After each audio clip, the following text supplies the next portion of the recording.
Thank you, and thank you to the organizers of this conference. From the moment we walk in the door, it's been extremely well organized, and I appreciate being invited today. This is also the right crowd. We at Policy Horizons want to be engaging exactly with this kind of audience that we have today.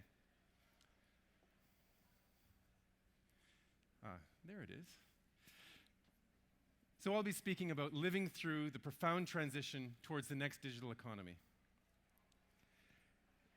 If you haven't heard about the fourth industrial revolution, you are willfully blind, you are refusing to read, and you are not engaging with any media source. So I'm not going to wow you with the idea that we're engaged in a transition to quite a different kind of economy, and that has to do something with a series of digital technologies that are coming together, maturing and combining in order to form the basic infrastructure for a new way of creating goods and services, consuming goods and services, and dealing with the creation of value chains across the economy. And a lot of the talk about this revolution, I'm not going to say it's hype, but it's enthusiastic, right? Innovation, productivity, new possibilities, huge blue sky opportunities for firms. And I think a lot of that is justified. We will be able to do things, and we are being able to do things in this digital economy that are beyond the wildest dreams of actors in the previous economy. But it's also important to remember that previous transitions, for all the benefits that they've brought, and I don't think anybody wants to go back to pre-industrial dental care, for example, for all the benefits that they've brought, have been wrenching, dislocating for many of the people who've lived through them. They've spawned powerful new ideologies. Think about what the ideologies that came about during the Industrial Revolution. They've overturned powerful existing institutions, including certain forms of government. They've dislocated and transformed human communities, and they have profoundly altered the human and the natural ecosystem.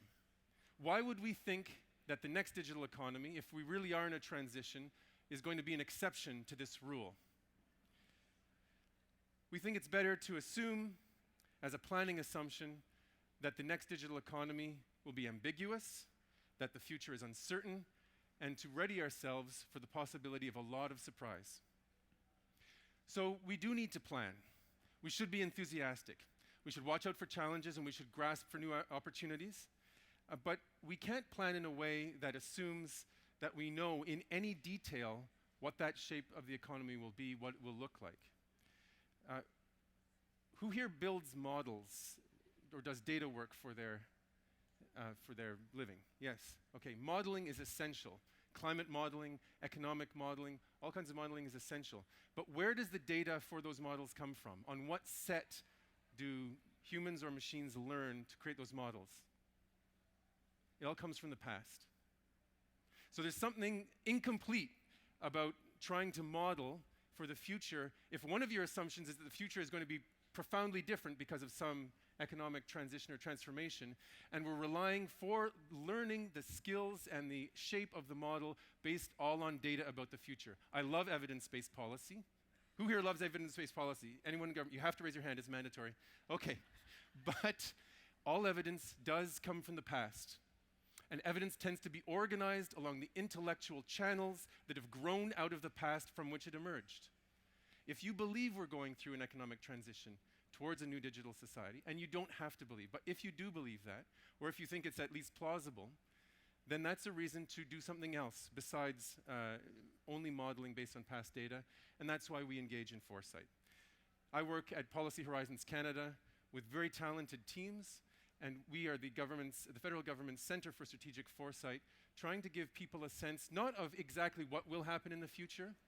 Nobody knows that about any complex system. Any complex system, even complex physical systems. Anybody read The Three-Body Problem, this sci-fi book recently? Oh, okay, there you go. If you take one thing away from this talk, have a look at that book. Even physical systems that are a little bit complex are not predictable in any high degree of detail. And that's certainly the case of an economy, and it's certainly the case of an economy 15 years from now. So we try to give people instead a sense of the range of plausible futures, the range of plausible futures that could be in store for policymakers. That's quite different than saying, look, we think our best guess is that we're going to end up right there, so let's put all our chips on that future and hope that it comes about. Instead, we ask policymakers to examine the range of plausible futures, not just theoretically possible, but plausible futures that could arise for them, and then start to make smart plans about what kind of data you want to gather, about what kind of pilot projects you might want to put in place, so that you would know what future you might be heading towards, and you're a little bit prepared for the surprises that might be ahead. In fact, sometimes you might do 10 things, one of which will seem clairvoyant from one of those futures that might come about, which is what you want, because you don't have to talk about the other 9 once you get there, right? You look like a genius. Just make sure to tell people not to choose one and go forward. All right. So how does Policy Horizons do this work? Well, talented interdisciplinary teams, and I'm talking from geologists to art historians, it's really quite a privilege to work with them, scan the horizon for sources of change, those unexpected events.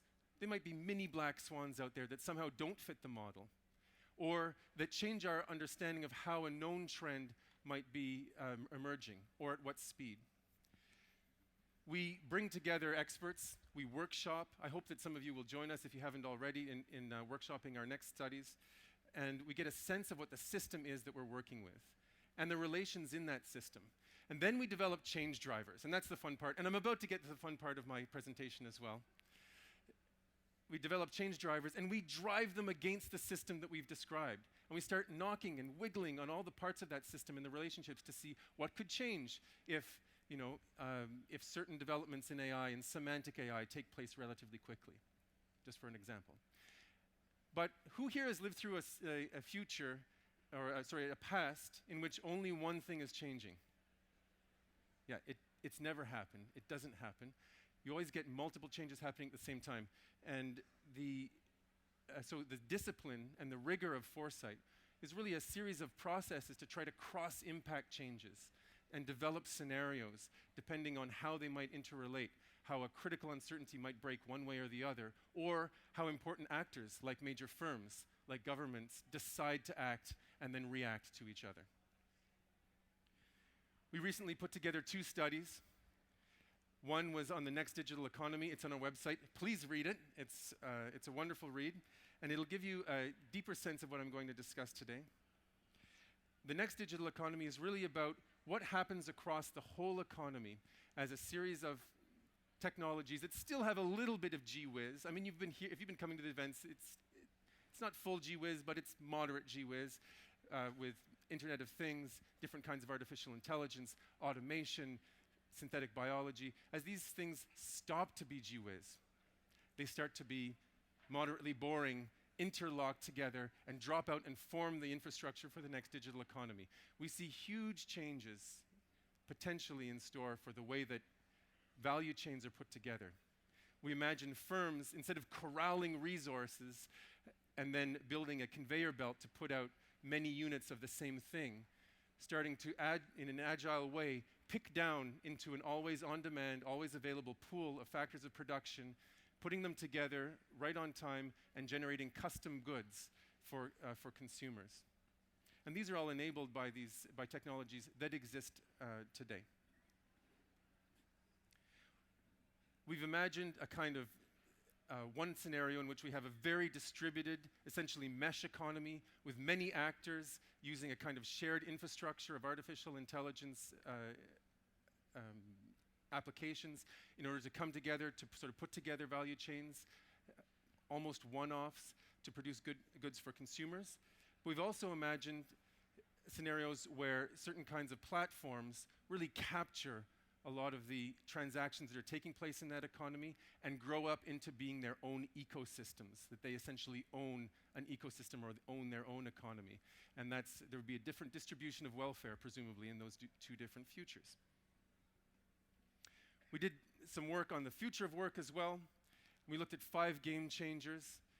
One of the game changers, for example, is where people live and spend may not be where they work, and earn. And we've sort of looked at some of the policy implications of where these game changers take us in terms of the distribution of work across geography, across time, and across the machine-human divide. So these are elements of futures that may come about that really start to transform the way that work looks, where it's performed, how it's performed, by who, and in what relationship with machines.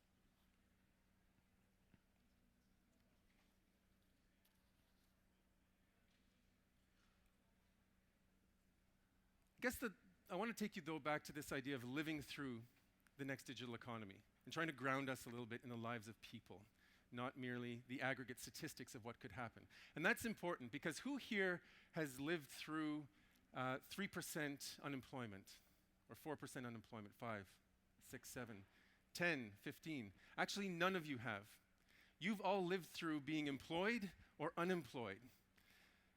You know, and your experience of whether you're in one state or another, or in a community that's characterized by one state or another, or in a family that's characterized by one state or another, are very, very different. Nobody actually in the whole economy has the personal experience of the aggregate number, which means that everybody in the entire economy has a personalized experience of the changes that we might see in the next digital economy. And now is the fun part. I'm going to take you through just some plausible scenarios, or maybe pieces of plausible scenarios, based on some people who could live in the future and be having these experiences. And I want you to use your imaginations a little bit to give their lives some texture, because I don't have time to describe the whole characterization for them. But imagine that they're people who you know or might meet, and who are living either 5, 10, 15, 20, or 25 years in the future, depending on your own comfort level with change or how fast you think these changes are upon us. So I'd like to introduce you to Mary and Ken. Now, Mary and Ken, they live in they were living in the good old days of 2019 in a small rural mining town in the Canadian North. Mary was a financial planner, and Ken taught in an elementary school. Many of the miners, who are relatively well paid, and a lot of the population employed at the mine or in work relating to the mine, are Mary's clients. They have kids who go through Ken's class. A few years later, they retire, they sell their large home, they do very well on it, and they move down south to be with their son and to live on a fixed income of some very safe investments and a public sector pension. Nothing different about that future, except that they planned well, they did well, and they've made a big life decision. It seems to be turning out well. What's different from every previous generation that they can remember is that they find that they are getting richer and richer on their fixed income. The bundle of goods that they can buy, the material bundle, keeps on increasing. They're realizing slowly that they made their money in the old economy and that it buys more and more in the new economy. They're winners on a fixed income. Now, why is this taking place? Why is this a plausible future? Well, partly it's because prices are dropping. Prices are dropping off a cliff for many goods. Which goods? First, the goods that can be entirely digitized. Everybody touch your cell phone. I know you want to. You're dying to touch your cell phone, right? Now think, how many photos, how many pictures did you take in the last year? Who took more than 100 pictures in the last year? Okay. Who took more than 500 pictures in the last year? Wow, good for you.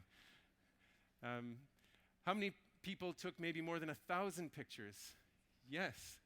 How many people have babies and therefore took 10,000 pictures in the last 5 days? Right? It's wonderful. It really is. Now, how much did you spend to view and share those 5,000 photos? Zero. You spent zero to essentially develop, you digitally developed 1,000 photos for the cost of zero. Actually, not really for the cost of zero. You did make an investment in that phone, and you shared them around. so you made some investment in maybe some communications. But what's the marginal production cost of taking a photo and sharing it? Zero. And that is the magic of the next digital economy. That the marginal cost of production of a unit that generates welfare approaches zero. Just going to give you one more example in case you're not impressed enough by how actually profoundly transformative that is. So just for example, say there was a young guy in 1987 who lived in the West End of Ottawa and had a route for the Penny Saver and the Ottawa Citizen and delivered them all winter in order to make some money, which was all disposable income, so it was awesome to buy an album. And one particular day he went out, this is a theoretical person, who went out and bought U2's Joshua Tree album as soon as it came out at Sam the Record Man at the Pinecrest Shopping Centre. Just for example. How much did that theoretical character pay for that album? $15.99. Do you know what $15.99 is in 2019 dollars? Adjusted for inflation? It's $31 of hard-earned winter schlepping of giant Saturday papers money. $31. Who here has a streaming service where they can buy music?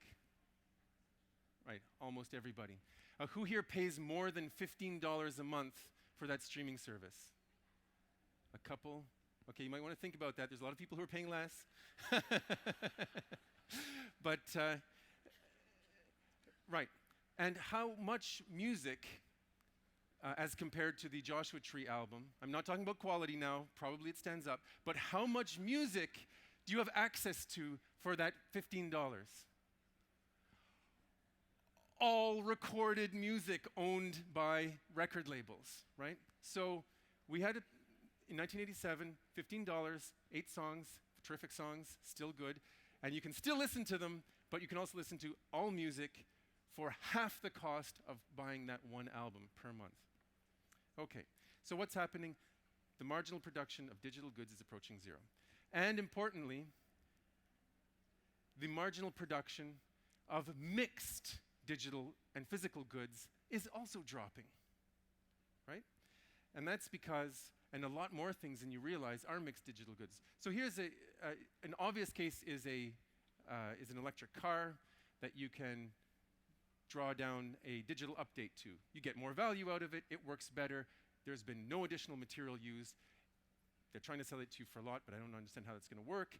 So you're going to get a lot of new applications with very low marginal cost. And it's already happening. The cost of new cars in real dollars is going down. The cost of garments is going down. Clocks, lamps, fixtures, hobbies, games, toys, televisions are just dropping in terms of unit of television. I mean, they think we just keep on getting bigger as you spend more money on them. But the cost per unit of pixel has just fallen off a cliff. So these are not just digital goods. They don't just show up on your phone. What's happening? The processes that underlie the production of those goods are partially digital and partially automated, and they are dropping down where the marginal cost of that digital portion of production is approaching zero. So Mary and Ken made their money in the old economy where you could sell things for a lot, and they're spending it in the new economy where your money buys you all music for 15 bucks. So they've moved down south to see their son Hugh, to spend more time with their son Hugh. Hugh tried working in the mine in their small town. He hated it. But some of his friends loved it. And they stayed. He left, and he went south to study at, let's say, what's a good university? Waterloo. He went south to study at Waterloo. Thank you. Systems, I would say, let's say systems engineering. And Hugh graduated, was looking around for jobs, put his skills out there. The first company that comes back to him is the same company that ran the mine in the town that he came from. They've opened a new mine in another more northern town. Is he interested? Yes, he is, because they do not want him to move back up north to the small town. He can stay actually close to where he now lives in Waterloo, which is a fine city, and so is Kitchener,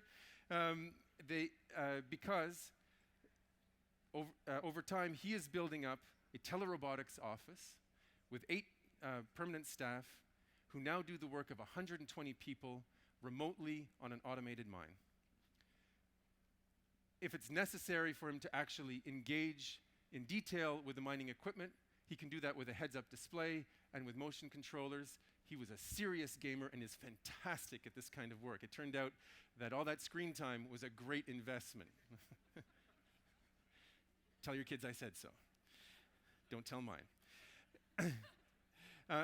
But interestingly, if Hugh needs to interact with a human on site, and some jobs absolutely do require humans, we are not going to be fully replaced yet.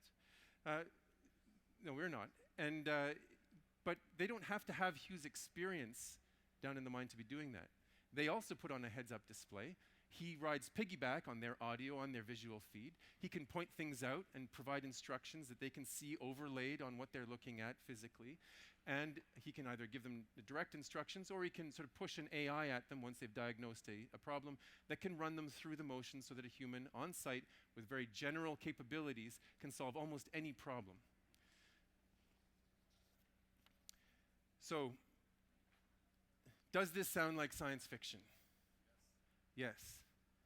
It does sound like science fiction, right? Really? It's going to be all robots and Jetsons?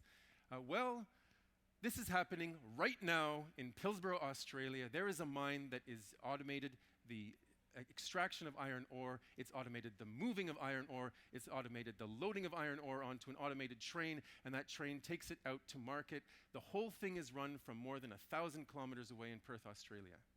This is now. This capability is now. Now it takes a while for people to invest, but if you search the future of mining, you're just going to find this story in all the standard industry magazines now. But let's get back to that idea for what it's like to live in that world.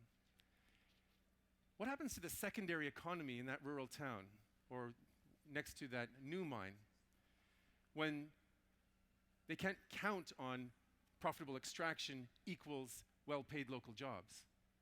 What happens to the secondary economy? Where is the secondary economy? The main street, the financial advisors, the teachers, when the primary economy of extraction is delinked from the location of the secondary economy that provides an awful lot of work for an awful lot of people. This is a big, and what happens, what's the deal? What is the deal that resource companies are now going to offer local populations, including indigenous populations, if their work is going to transform or affect the local environment that has traditional uses and other uses, and they are not offering high-paid local jobs training to a community that's on site? There's good questions there, both for corporations and for government. On the other hand, in this not actually sci-fi world, jobs might be in resource sector and other sectors might be a lot safer. The roof is unlikely to cave in over Hugh. And perhaps we could distribute some of that very physical local work to people all across Canada or across the world that live in high unemployment areas. You might not have to move from the East Coast in order to supply your labor and skills to a company somewhere else doing natural resource work in Canada. So it's a game changer. Now, one of the things that has not got cheaper, unfortunately, is land in desirable urban areas like Waterloo or Kitchener, which are both excellent places. So Hugh and his partner and their adopted daughter and Hugh's parents decide to build a multi-generational house because building has become cheap. Oh yeah, he can 3D print a lot of that house, but the land is still expensive. So they need excellent digital plans, and they need very specific machine-readable digital instructions so that the printing bots can come in and do a good job of creating the basics of their new house. Here's the new house. You can't see the digitally printed stuff because they have an existing photo aesthetic, let's say. Now, they've hired Mila. And Mila is a well-respected local architectural engineer. She uses all the newest tools to communicate with her clients, to do the work. She can absolutely provide this service, and she can do it well. But unfortunately, she's had the flu. She doesn't have access to employees. She's self-employed and she's doing all the work herself, and she's fallen behind on these contracts. Hugh is not impressed. Hugh was used to that world of no latency. He was used to that world of access to all music all the time. It doesn't make sense to wait for a digital product to him, and he isn't very patient about it. So he goes on an online work platform, and he finds Aisha. Now, Aisha is working out of Bangladesh, but she speaks English. She has a very good architectural engineering degree. She has a strong, validated reputation on the work site, and her portfolio checks out. Also, she's decided to specialize a little bit, and through a number of projects, she has become very proficient at the Ontario Building Code, including the new and very rigorous climate change adaptation elements. So Hugh ends the contract with Mila. He hires Aisha. Oh, did I mention that Aisha's cost of living is extremely, much lower in Bangladesh still, and therefore she's charging less than 25% of what Mila has to charge in order to live. The job gets done. Aisha does a great job. An engineer stamps it in Ontario. It goes to the city. City's happy. Thing gets printed before the snow flies. So what do we have here?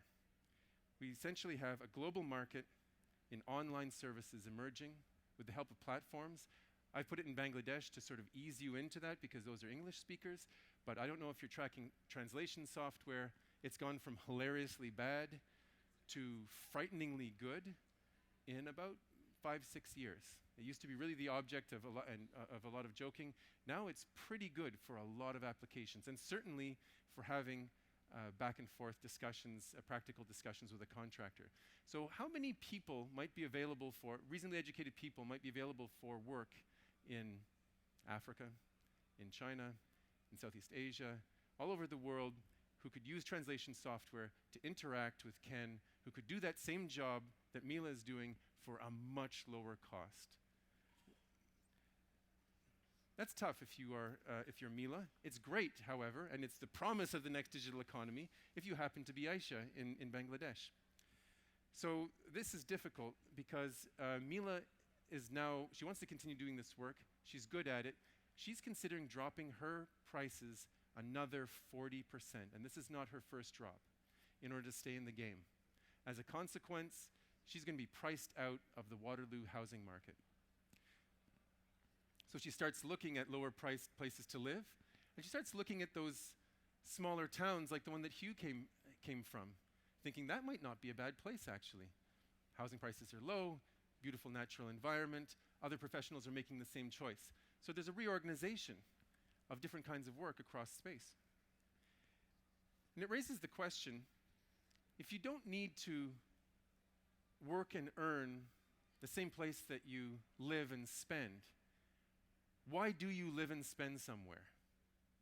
If very few people move for work, why do they live where they live? For social life, I mean, this might be fantastic. At Policy Horizons, we have someone who works remotely on a telerobotics, essentially kind of Segway robot from Montreal all the time. He only comes in a couple of times a year. He's fully part of our work. And when we asked him, look, Pierre-Olivier, do you feel like disconnected from people in this work? He says, well, it affects me a bit at work, but I live near my parents, I live near my brother, I live near my sister. I go out and play hockey with my childhood friends at my lunch break because they're also found ways to live together. So this is not necessarily, this might be a counteraction to some of the disruptive effects of the industrial economy on human communities. So Dana's thinking about moving, but it's a difficult choice. Because she's really enjoying dating Dana. And Dana does want to live in Waterloo because she has a fantastic job that's emerging in the next digital economy in doing quality control and building up multifunctional 3D printing factories very close to urban centers. So what am I talking about? Multifunctional. I'm saying that the same machine that can produce a spatula can print, let's say, I don't know, a consumer electronics, or can print some kind of housewares, or a piece of furniture, or a replacement for an auto part using digital online library of plans and maybe 100, 200, 500 different printable materials, including biological materials that fit within a circular economy. This is great work, but of course it raises policy issues. Who here has a policy-related job? Anybody in regulatory-related job? Okay, you tell them that you heard something important here. The good side is, look, if you have one foot that is size 7 and the other is 7.3, and you want to jog in the Gatineau trails, and you therefore want a pair of jogging shoes that are built exactly for your stride, your different feet, and where the gaps in the soles are based on the size of gravel on those trails, you can get a customized 3D printed shoe out of this new economy, delivered to you the next day. Oh, you care about the environment? That's fine. It'll be out of biologicals, and the carbon negative certification will come on the blockchain. That's the good side. Some of the tricky side for regulators might be, look, if the same machinery can print a baby car seat, a tennis racket, or a shoe, a heart, or a weapon, how do we deal with dangerous, defective, or prohibited goods? They're not coming in big boxes across the border that you can inspect. They can be customized on site. Everyone is different. I think I should finish up. Is that correct? Excellent. Only 12 more slides. I'm just joking. I've given you a little bit of a sense of some plausible futures in which digitization could drive down prices so that people with fixed incomes earned in the old economy could see huge welfare gains. I've shown you how somebody could use automation and telepresence to project their skills somewhere else, including physical skills, somewhere else across the country, across the world. I've shown you how platforms, AI, and translation might be putting service workers of the future in a de facto globalized free trade for services. And I've shown you how manufacturing could come the other way. Why? Because if manufacturing is automated and 3D printing is automated, the low-cost labor is no longer the same kind of advantage. So manufacturing may come back and take place close to populations. Now, as I've said, some of the changes to this next digital economy could be wrenching. You'll see new ideologies, new institutions could come under challenge, communities could be disrupted, and the ecosystem could be changed. And these technologies are a part of that, but they don't dictate the value choices, and they don't dictate what our experience of that change is. If we want a transition that is just, that is orderly in some way, and that is humane, we need to make wise choices, and we think we need to make them at least in part with the benefit of foresight. And foresight can be jarring. If you found any of this jarring, that's because what we take as natural is actually the result of accommodations to previous disruptive change, and now it seems right, and it should stay that way. But that's not the way the world is. So how we prepare for and respond to those changes, we think will condition the world that ends up seeming natural, that ends up seeming given, that ends up seeming obvious to the next generations that are born into this digital economy. We're hoping that you will join with Policy Horizons, engage with our products, and engage with us in workshops or in direct communication so that you can be part of this planning to engage in a transition that we think will make a good experience to the next digital economy. Thank you very much, and thanks again to the organizers. Thank you. Thank you.